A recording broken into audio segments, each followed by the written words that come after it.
Okay. Yeah, we're on. All right. So let's talk about Remembrance Day and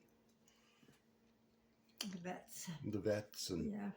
In 1936, when the war memorial in France for the Canadian soldiers was unveiled um, by King Edward VIII at the time.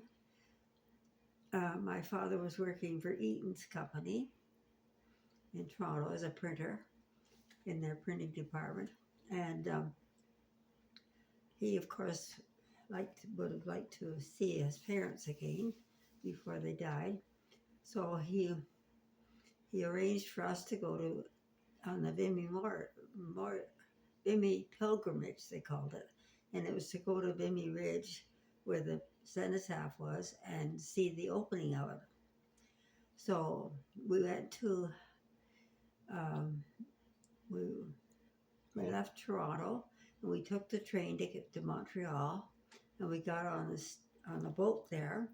It was an SS Antonio, and we sailed. We went up to. Well, it stopped over in England, but we didn't get off there. But and then it went over to France, and we took the train over to Arras, which is a village close to the Canadian Monument. And Prince Edward, who later became abdicated from the British throne, opened the memorial.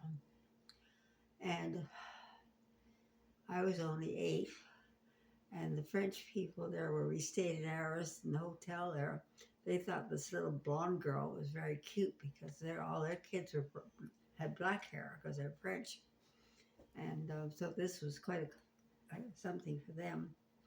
And then afterwards, we went into England, and while we were there, the Duke of Windsor, who was later abdicated, he invited all the Canadians to Buckingham Palace. And so we went to Buckingham Palace for tea, and it was a garden party outside in the back garden sort of thing. You walked right through the whole palace to get to it, and this is where all the Canadians were. And we had sandwiches and cookies and cake and this type of thing, and I forgot what we drank. Not whatever I drank was non-alcoholic. I know that.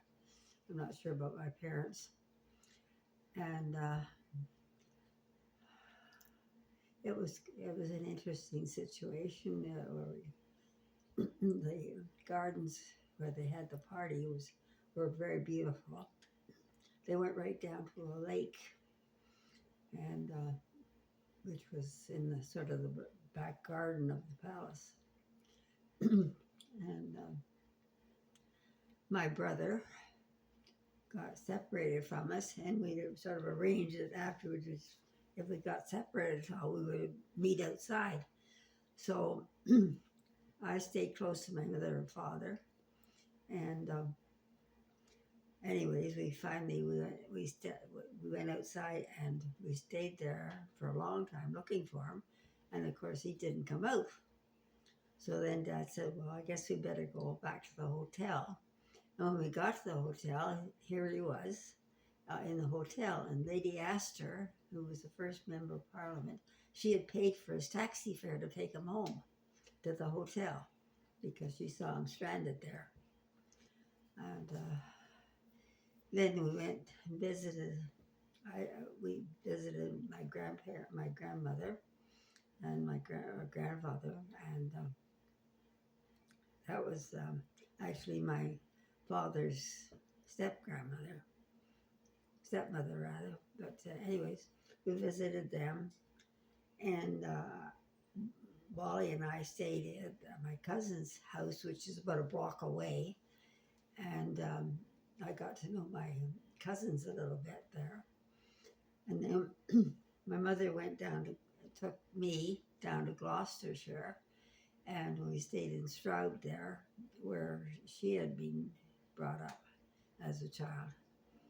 And then later on, we went back to London and went to my grandmother's house and stayed there for some more, and then came back to Canada about 2 weeks later. So we had quite a trip through to England at that time. That was pretty uncommon to do at that time, and of course, travel was all by ship. And how long did it take to go across?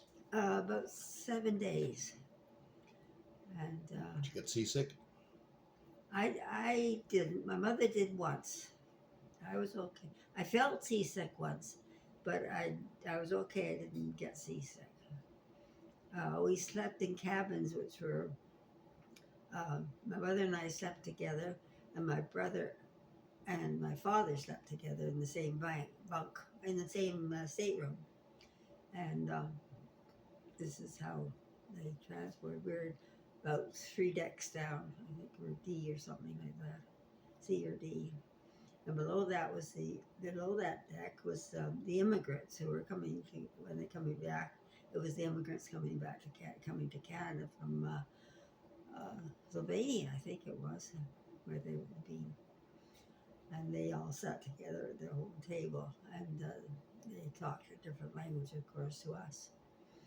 And the meals going over, because my father was working for Eaton's at the time. Eaton's had paid for all their employees to sit at a first class dining room, and it was all very plush and posh sort of thing, and very, very grand. But coming back, we were just sitting at ordinary trestle tables sort of thing, and the below decks type of deal. It was a much different thing. But the waiter, when we were going over, at the end of the meal, he would say, apple, orange, or banana. And this is what choice us kids could have an apple, orange, or banana to take with them, so we could have it for a snack between meals. And he was we were well looked after, there's no question about that on the trip. Were you able to get many oranges and bananas when you were growing up? Not many bananas. They were a treat.